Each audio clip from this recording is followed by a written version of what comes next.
مرد و زن بچے اور بچیاں بھی سبھی علم حاصل کرو، علم حاصل کرو، یہی فرمان رب، یہی قول نبی، یہی فرمان رب، یہی قول نبی، علم حاصل کرو۔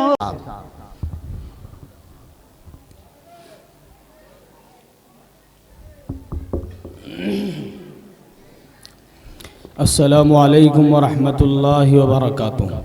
السلام ورحمۃ اللہ وبرکاتہ۔ بسم اللہ الرحمن الرحیم۔ الحمد للہ نحمده ونستعینه ونستغفره ونؤمن به ونتوکل علیہ، ونعوذ باللہ من شرور انفسنا ومن سیئات اعمالنا، من يهده الله فلا مضل له ومن يضلله فلا هادي له، ونشهد أن لا إله إلا الله وحده لا شريك له، ونشهد أن سيدنا وسندنا ومولانا محمدا عبده ورسوله، أما بعد، أرسله بالحق بشيرا ونذيرا وداعيا إلى الله بإذنه وسراجا منيرا، وقال تعالى في آية أخرى: قل إن كنتم تحبون الله فاتبعوني يحببكم الله ويغفر لكم ذنوبكم واللہ غفور رحیم۔ صدق اللہ العظیم۔ ایک بار درود شریف پڑھ لیجئے۔ اللہم صلی علی سیدنا وعلی آل سیدنا محمد وبارک وسلم۔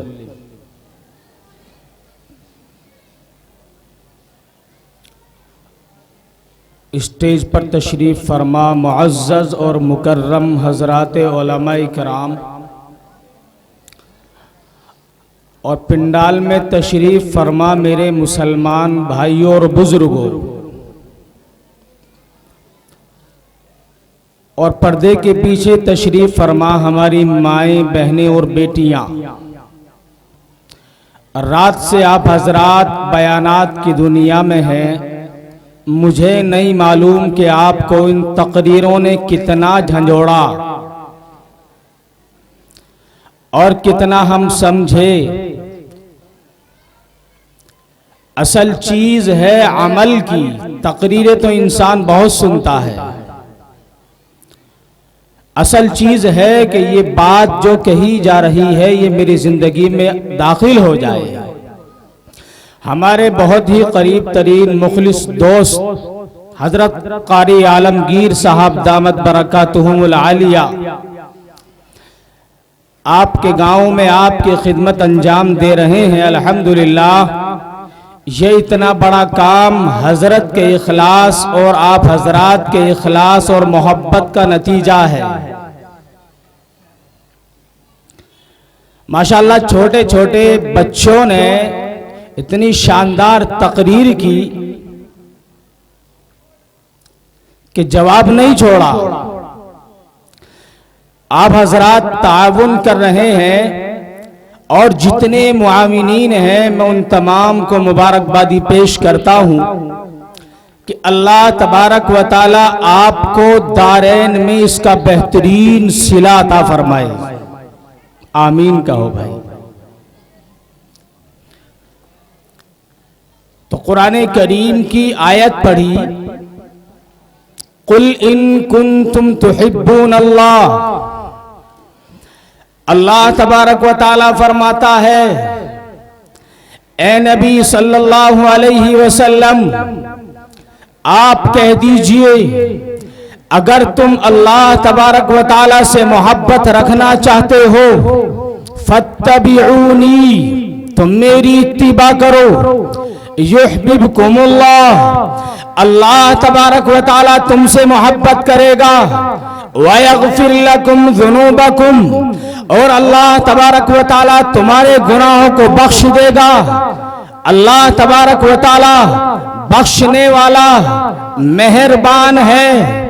اگر کوئی شخص یہ دعویٰ کرے کہ مجھے اللہ تبارک و تعالی سے پیار ہے, مجھے اللہ تبارک و تعالی سے محبت ہے, اگر کوئی بندہ یہ دعویٰ کرے تو اس کے اوپر لازم ہے کہ وہ نبی پاک صلی اللہ علیہ وسلم کی اتباع کی کسوٹی پر پورا اتر جائے اور نبی پاک صلی اللہ علیہ وسلم کے لائے ہوئے قانون کو فالو کرے, اس کو مانے, اور جو شریعت, جو سنویدھان اور جو قانون نبی پاک صلی اللہ علیہ وسلم لے کر کے آئے ہیں اس کو اپنی زندگی میں نافذ کرے, اور جو شریعت نبی پاک صلی اللہ علیہ وسلم لائے ہیں اس کو مشعل راہ بنائے, وہی شخص اللہ تبارک و تعالی کی محبت میں سچا ثابت ہوگا.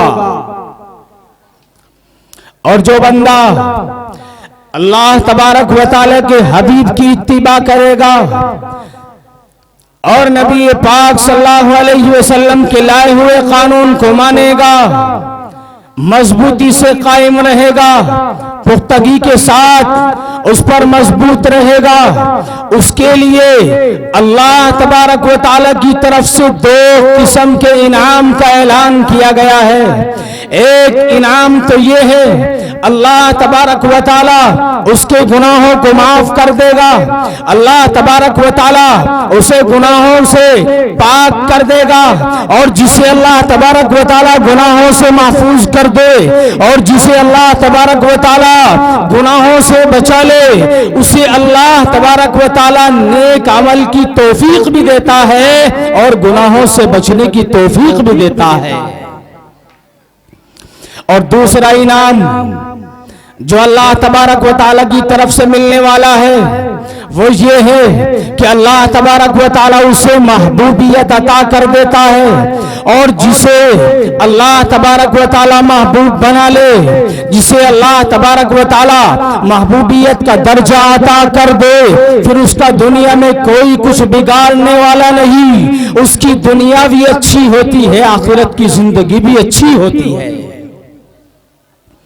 حدیث پاک میں بیان کیا گیا اللہ تبارک و تعالی جب کسی بندے سے محبت کرتا ہے تو حضرت جبرائیل کو پکار کر کہتا ہے میں فلاں سے محبت کرتا ہوں تم بھی محبت کرو.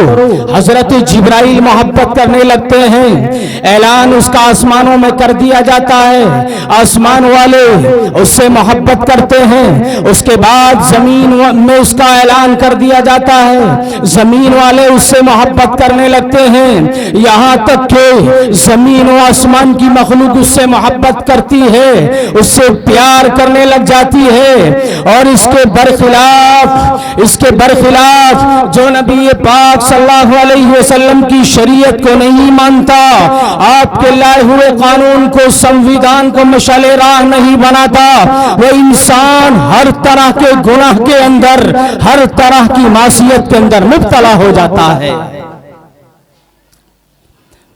پھر اللہ تبارک و تعالی اس کے خلاف بغاوت کا, نفرت کا اعلان کرا دیتے ہیں. اللہ تبارک و تعالی اس سے نفرت کرتا ہے, اللہ کے فرشتے نفرت کرتے ہیں, یہاں تک کہ زمین والے اس سے نفرت کرتے ہیں. اور جب اللہ تبارک و تعالی کسی سے محبت کرتا ہے اس کی محبت کا اعلان آسمانوں میں کر دیا گیا, زمین میں کر دیا گیا, زمین والوں کے دلوں میں اس کی محبت کو بٹھا دیا جاتا ہے, اس کی محبت کو جمع دیا جاتا ہے۔ اور یاد رکھنا عزیزو، یاد رکھنا اللہ تبارک و تعالیٰ کسی کے حسب نسب کو نہیں دیکھتا، اللہ تبارک و تعالیٰ کسی کی شکل و صورت کو نہیں دیکھتا، اللہ تبارک و تعالیٰ دل کو دیکھتا ہے، ایمان کو دیکھتا ہے، تقوی کو دیکھتا ہے، اللہ تبارک و تعالیٰ قوت ایمانی کو دیکھتا ہے۔ جس کا ایمان مضبوط ہوگا اور جس کا تقوی زیادہ ہوگا اسی سے اللہ تبارک و تعالیٰ محبت کرے گا۔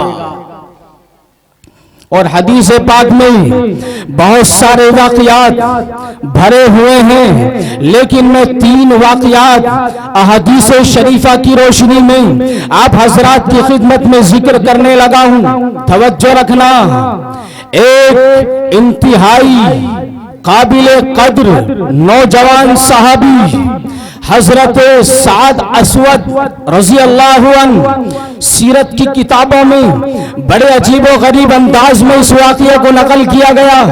حضرت انس رضی اللہ عنہ سے امام عز الدین ابن الاسیر نے اسد الغابہ کے اندر مفصل طور پر اس کو نقل کیا ہے، لیکن میں اس مفصل روایت کا خلاصہ آپ حضرات کی خدمت میں عرض کرنے لگا۔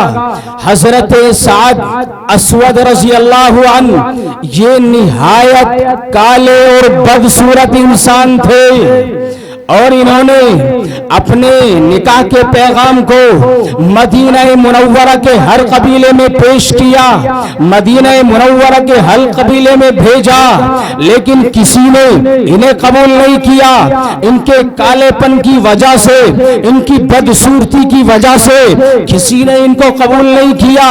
حضرت انس رضی اللہ عنہ کہتے ہیں کہ حضرت سعد رضی اللہ عنہ دربار رسالت میں حاضر ہوئے، عرض کیا یا رسول اللہ، کیا یہ میرا کالا پن اور یہ میری بدصورتی کیا مجھے جنت میں جانے سے روک سکتی ہے؟ آقا نے فرمایا اگر تم اللہ تبارک و تعالیٰ پر ایمان لا چکے ہو اور تقوی اختیار کر چکے ہو تو ایسا، اور اس کے رسول پر ایمان لا چکے ہو ایسا ہرگز نہیں ہوگا، بلکہ اللہ تبارک و تعالیٰ کے یہاں تمہارا مقام و مرتبہ بڑا بلند و بالا ہوگا۔ حضرت سعد نے کلمہ پڑھ کر کے اپنا ایمان ثابت کیا اور دربار رسالت میں پہنچے، عرض کیا یا رسول اللہ، یہ حضرات جو آپ کے پاس میں آتے ہیں، آپ کی مجلس میں تشریف لاتے ہیں، یا رسول اللہ میں نے ان دونوں کے پاس اپنے نکاح کے پیغام کو پیش کیا، لیکن کسی نے مجھے پسند نہیں کیا، کسی نے مجھے قبول نہیں کیا۔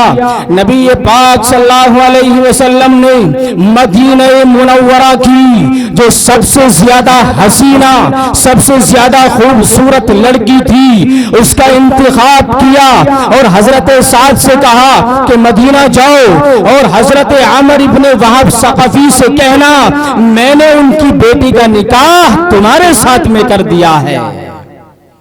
حضرت سعد پہنچے اور جا کر کے رسول پاک صلی اللہ علیہ وسلم کا پیغام پیش کر دیا اور یہ کہا کہ نبی پاک صلی اللہ علیہ وسلم نے تمہاری بیٹی کے ساتھ میرا نکاح کر دیا ہے۔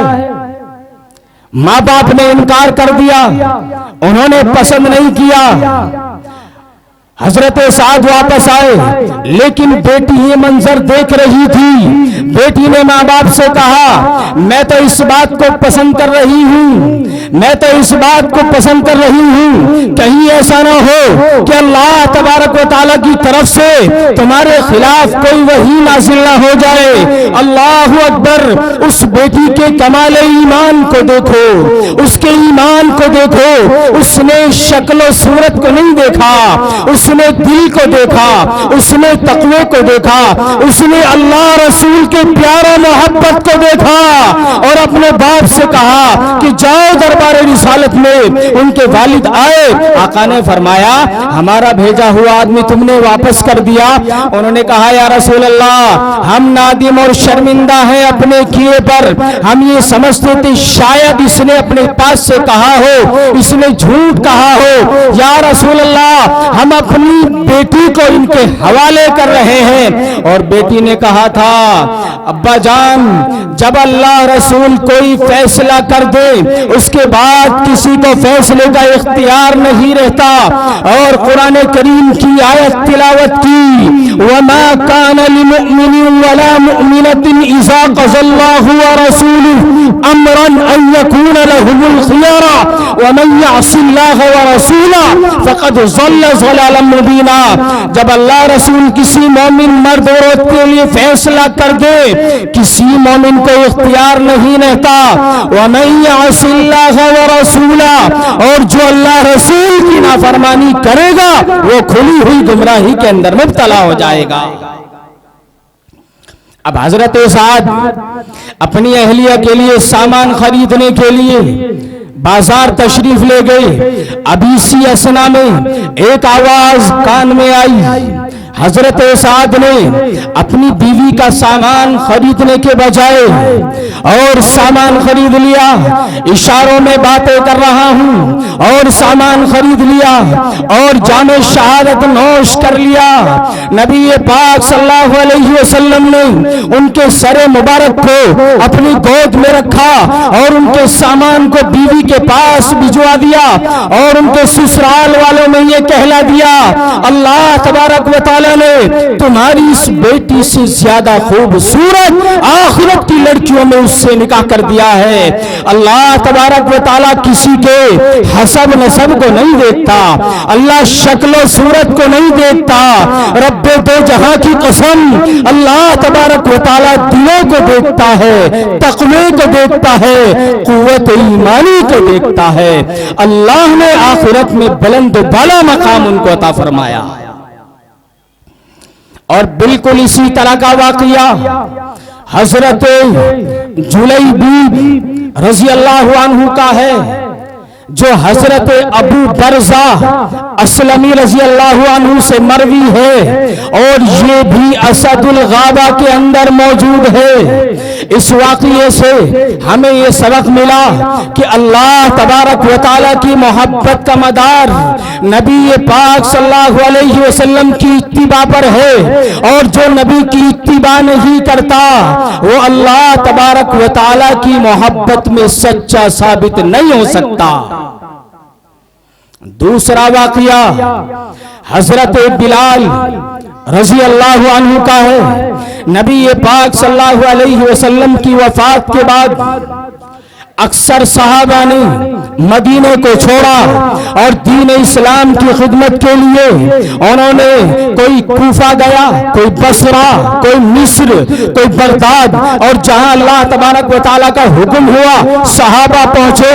حضرت بلال نے ملک شام جانے کا فیصلہ کر لیا۔ حضرت صدیق اکبر نے کہا حضرت بلال سے آپ مدینہ میں مقیم رہیں اور یہاں اذان دیتے رہیں۔ حضرت بلال مدینہ میں رہے، اذان دیتے رہے، لیکن جب صدیق اکبر کی وفات ہو گئی حضرت بلال نے کہا میں ملک شام جاؤں گا۔ حضرت عمر نے کہا آپ یہاں ہمارے پاس مدینہ میں مقیم رہیں۔ حضرت بلال نے کہا تھا کہ جن اماموں کے لیے میں اذان دیا کرتا تھا وہ امام اب دنیا میں نہیں رہے تو مجھے بھی رہنے کی کوئی ضرورت نہیں ہے، میں بھی جا رہا ہوں۔ مجھے حضرت صدیق اکبر نے آزادی دلائی تھی، حضرت عمر کے زمانے میں حضرت بلال ملک شام چلے گئے اور وہاں مقیم رہے۔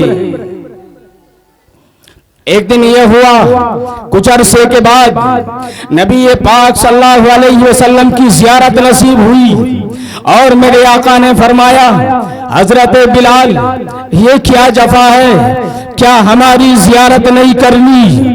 حضرت بلال جب نیند سے بیدار ہوئے روتے ہوئے مدینہ منورہ کا رخ کیا، روضہ اقدس پہ پہنچے اور وہاں پہنچ کر کے زور زور سے رونا شروع کر دیا، نواسہ رسول کو سینے سے لگایا اور سینے سے چمٹایا اور نواسہ رسول نے کہا دادا جان نانا جان کے زمانے کی اذان یاد آ رہی ہے اور یہ درخواست ایسی نہیں تھی جس کو ٹھکرا دیا جائے۔ حضرت بلال صبح سویرے اذان فجر دینے کے لیے مسجد نبوی کی چھت پر چڑھے ہیں اور جب انہوں نے اذان کے ابتدائی کلمات کہے ہیں مدینے میں شور برپا ہو گیا، اور جب حضرت بلال نے اشہد ان لا الہ الا اللہ کہا اور اضافہ ہوا، لیکن جب اشہد ان محمد رسول اللہ کہا عورتیں اور مرد اتنا روئے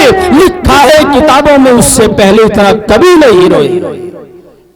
کیوں؟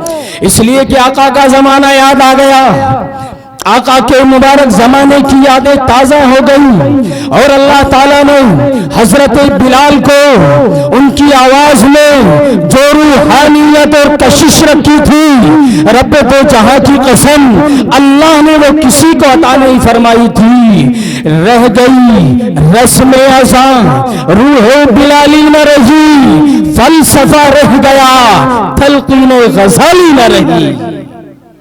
تیسرا واقعہ حضرت ظاہر ابن ہیزام اشجعی رضی اللہ عنہ کا ہے، جو شمائل ترمذی کے اندر بہت خوبصورت انداز میں نقل کیا گیا ہے۔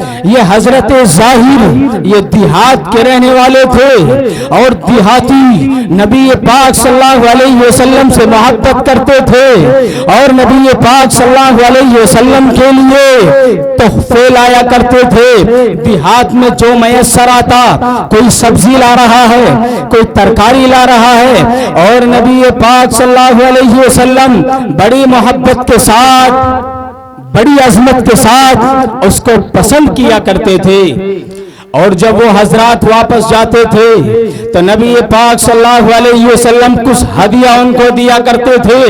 یہ حضرت ظاہر رضی اللہ عنہ ایک کالے کلوٹے انسان تھے، یہ بدصورت تھے، لیکن ان کی سیرت کمال ایمان یہ اعلیٰ درجے کا تھا۔ حضرت ظاہر مدینہ کے بازار میں کھڑے ہیں، بازار میں بڑے بڑے تاجر ہیں، بڑے بڑے بزنس مین ہیں۔ حضرت ظاہر مدینہ کے بازار میں ہیں، اپنا سامان بیچ رہے ہیں، آقا پیچھے سے آئے اور حضرت ظاہر کی آنکھوں کو اپنے ہاتھوں سے ڈھک دیا، ان کی آنکھوں کو بند کر دیا۔ حضرت ظاہر نے دیکھا نہیں تھا کون ہے، وہ تو عام آدمی سمجھ رہے تھے۔ اب انہوں نے شور مچانا شروع کر دیا، مجھے چھوڑو مجھے چھوڑو مجھے چھوڑو، لیکن جب انہوں نے کنکھیوں سے دیکھا تب مجھے چھوڑو کہنے کے بجائے اپنی پیٹھ کو آقا کے سینے سے لگا دیا کہ جسم کا آقا کے سینے سے لگ جانا یہ محبت اور برکت کی چیز ہے۔ آقا نے فرمایا کون ہے جو اسے خریدے گا، کون خریدے گا؟ حضرت ظاہر نے کہا یا رسول اللہ کالا کلوٹا انسان ہوں، بدصورت انسان ہوں، مجھے کون خریدے گا؟ آقا نے فرمایا اللہ تبارک و تعالیٰ کے یہاں تم کم قیمت نہیں ہو، اللہ تبارک و تعالیٰ کے یہاں تمہاری بڑی قیمت ہے۔ تو اس سے معلوم یہ ہوا کہ اللہ تبارک و تعالیٰ کی محبت، رسول پاک صلی اللہ علیہ وسلم کی محبت کا مدار انسانوں کے دلوں پر ہے۔ انسان تقوی میں جتنا اعلیٰ ہوگا، تقوی میں جتنا بڑا ہوا ہوگا، اتنا ہی اللہ تبارک و تعالیٰ کی محبت اس کو حاصل ہوگی۔ ایک حدیث میں حضرت اسامہ رضی اللہ عنہ کے بارے میں فرمایا گیا، حضرت اسامہ یہ کالے تھے، لیکن نبی پاک صلی اللہ علیہ وسلم کو تمام صحابہ میں حضرت اسامہ سے سب سے زیادہ پیار تھا۔ ایک مرتبہ میرے نبی نے امی عائشہ سے کہا تھا، عائشہ اس سے پیار کرو اس لیے کہ میں اس سے محبت کرتا ہوں، میں اس سے پیار کرتا ہوں۔ آج ہر مسلمان آقا سے محبت کرتا ہے، محبت کا دم بھرتا ہے۔ بتاؤ کوئی ایسا ہے جو آقا سے محبت نہ کرتا ہو؟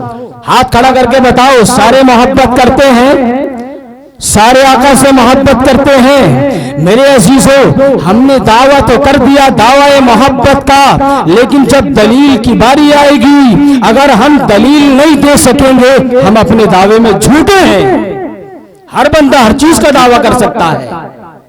کوئی بندہ یہ دعویٰ کرے مجھے اپنے باپ سے پیار ہے، مجھے اپنے باپ سے محبت ہے، ایک دعویٰ ہے۔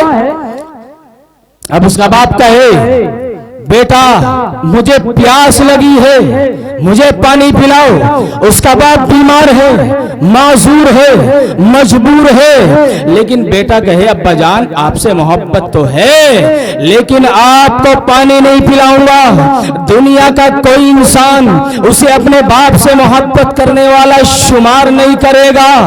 اسی طرح اگر بہت ساری مستورات جا رہی ہوں اور کوئی بندہ کسی عورت کو پسند کرے اور پسند کرنے کے بعد یہ دعویٰ کرے یہ فلاں عورت میری بیوی ہے، تو دعویٰ تو کر رہا ہے، اب تجھے دلیل دینی ہوگی۔ اگر تو دلیل نہیں دے سکے گا تو اپنے دعوے میں جھوٹا ہے اور تجھے اپنی پیٹھ بچا کر کے بھاگنا مشکل ہو جائے گا۔ ہر مسلمان مدعی ہے، دعویٰ کر رہا ہے۔ عزیزو، ہمیں آقا کے محبت کے دعوے سے پہلے آقا کی سنت کا عامل بننا پڑے گا اور آقا کی سنت سے پیار کرنا ہوگا، عامل بالسنہ بننا ہوگا اور منہاج نبوت کے مطابق زندگی گزارنی ہوگی، اور جو منہاج نبوت کے مطابق زندگی نہیں گزارے گا اسے اللہ رسول سے پیار نہیں ہے، وہ اپنے دعوے میں جھوٹا ہے۔ میں نہیں کہہ رہا، آقا علیہ السلام فرما رہے ہیں من احب سنتی، جو میری سنت سے محبت کرے گا فقد احبنی، در حقیقت مجھ سے محبت کرے گا، ومن احبنی، اور جو مجھ سے محبت کرے گا کان معی فی الجنہ، وہ جنت میں میرے ساتھ ہوگا۔ اور ترمذی کے بعض نسخوں میں لکھا ہوا ہے من احیا سنتی فقد احیانی، کہ جس نے میری سنت کو زندہ کیا اس نے مجھے راحت پہنچائی، اور جس نے مجھے راحت پہنچائی وہ جنت میں میرے ساتھ ہوگا۔ اللہ تبارک و تعالی ہمیں آقا سے پیار نصیب فرمائے، آقا سے محبت نصیب فرمائے اور اتباع نبی اللہ نصیب فرمائے۔ وآخر دعوانا الحمد للہ رب العالمین۔